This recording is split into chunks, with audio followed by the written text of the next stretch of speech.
A ver, imaginemos por un momento que hay que escribir las reglas de un país entero, partiendo de cero. Pues bien, en el siglo XX España lo hizo 2 veces, y la verdad, los resultados no podían ser más distintos. Vamos a analizar cómo dos constituciones, la de 1931 y la de 1978, nos cuentan la historia de dos Españas que, en el fondo, luchaban por definir qué querían ser. ¿República o monarquía? Esa es la pregunta del millón, ¿verdad? Pero ojo, que esto va mucho más allá de elegir entre un presidente o un rey. Es algo mucho más profundo. Es decidir cuál es el alma de un país. Vamos a ver cómo España intentó darle respuesta a esto en dos momentos que fueron absolutamente cruciales. Venga, pues vamos a ello. Nuestro primer viaje en el tiempo nos lleva directos al 9 de diciembre de 1931. En ese momento, la Segunda República aprueba una constitución con una ambición, enorme. La idea era romper con el pasado y construir una España completamente nueva. Fijaos bien en esto, porque tiene tela. República Democrática de Trabajadores.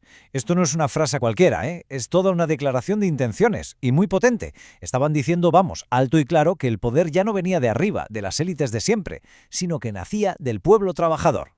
Y aquí llega el segundo gran martillazo. Se dice, textualmente, el Estado español no tiene religión oficial. A ver, en un país donde la Iglesia Católica había sido una institución central durante siglos, esto era literalmente una revolución. Se estaba trazando una línea clarísima, definitiva, entre la fe y el gobierno.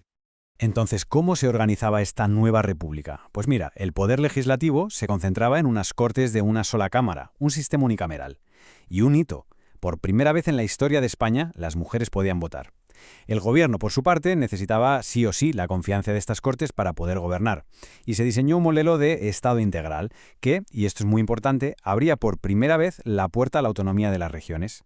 Damos un salto enorme, de varias décadas. Después de la larga dictadura de Franco, España vuelve a estar en la misma encrucijada. ¿Quiénes somos como país? Pero esta vez la prioridad era completamente distinta. Lo que se buscaba, por encima de todo, era el consenso, la estabilidad. Y de ese espíritu nace la Constitución de 1978. Y claro, el contraste con el 31 es inmediato. Lo primero que se define es que España es una monarquía parlamentaria. ¿Esto qué significa? Pues que sí, habría un rey, pero su poder estaría limitado por un parlamento elegido por la gente. Una fórmula de equilibrio que buscaba, cerrar viejas heridas. La idea que mueve la Constitución del 78 es la de un Estado social y democrático de derecho. Aquí el foco cambia de manera radical. La prioridad ya no es la clase social, como en el 31, sino que son valores universales. La libertad, la justicia, la igualdad y, ojo, el pluralismo político. La idea era crear un marco de convivencia donde, en teoría, cupiera todo el mundo. Este nuevo sistema se apoya en varios pilares clave. La soberanía, es decir, el poder sigue estando en el pueblo, eso no cambia, pero la jefatura del Estado la ocupa un monarca. Se habla de una unidad indisoluble de España, pero, y esto es crucial, al mismo tiempo se garantiza la autonomía de las nacionalidades y regiones. Y otra gran diferencia con el 31, el Parlamento ahora se divide en dos cámaras, el Congreso y el Senado. Vale, ya tenemos las dos fotografías sobre la mesa. Y ahora viene lo más interesante. Vamos a ponerlas una al lado de la otra para ver dónde chocan de frente y dónde, para sorpresa de muchos, resulta que se dan la mano. En este punto, la diferencia es absoluta. No hay color. En 1931 se apostó por un presidente de la República elegido que representaba a la nación.